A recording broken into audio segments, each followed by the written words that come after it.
Because the society needs blind people. They are good slaves because they are always dependent on the leaders, politicians, pundits, priests. They are very convenient people. They never create any trouble.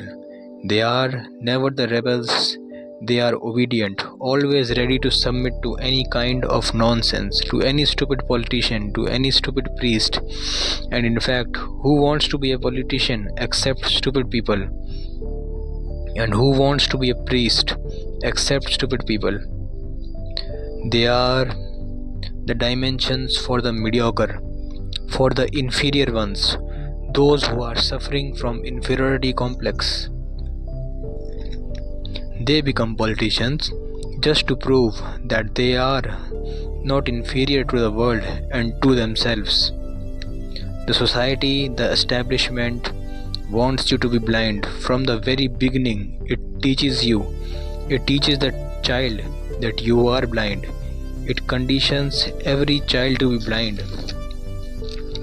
Your whole education system is nothing but a conspiracy against every child to keep you blind. It does not teach you meditation because meditation is the art of opening your eyes. When somebody arrives to awareness, he naturally feels great compassion. He sees all around people who have eyes, who have inbuilt capacity to see the truth, who are from their very birth capable of becoming Buddhas, are suffering, and the whole suffering is ridiculous. It needs not to be compassion. Compassion happens, and compassion starts communicating, and communication is difficult. Buddha speaks from the mountain top, and you listen from the dark and deep valleys where light never reaches.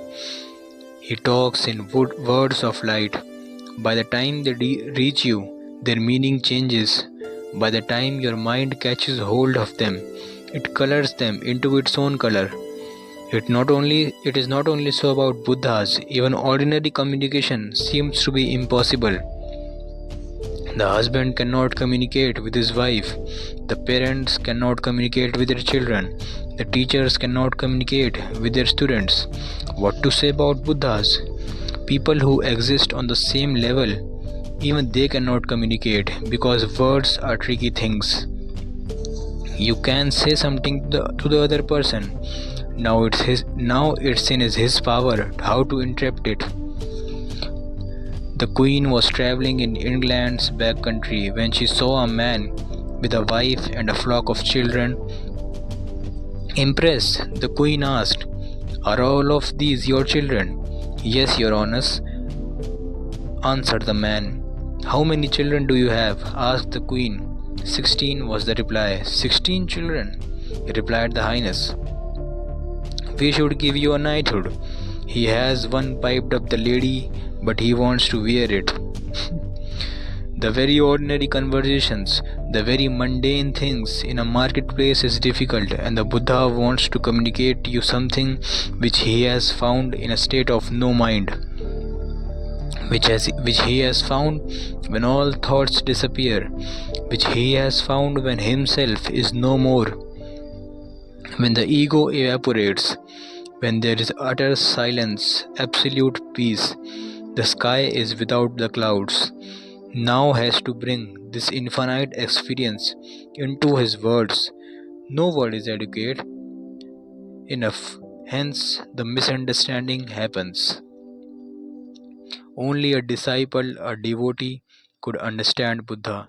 By being a disciple is meant one who has put aside all his prejudices, one who has put aside all his thoughts and is ready to listen not to his own mind and his mind interpretations, but to the words of Buddha, who is not in a state of argument with the Buddha,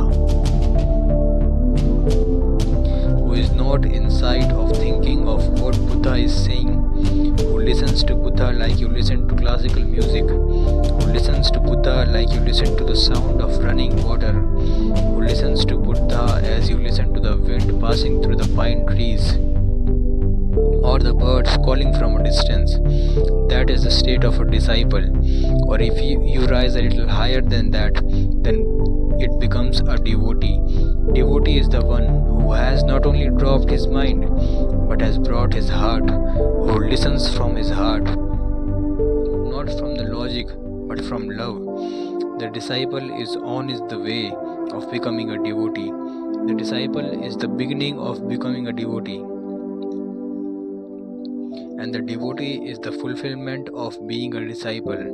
Only a few people understand Buddha, and in understanding Buddha, they are transformed, transported into another world, the world of liberation, nirvana, light, and love. Thank you.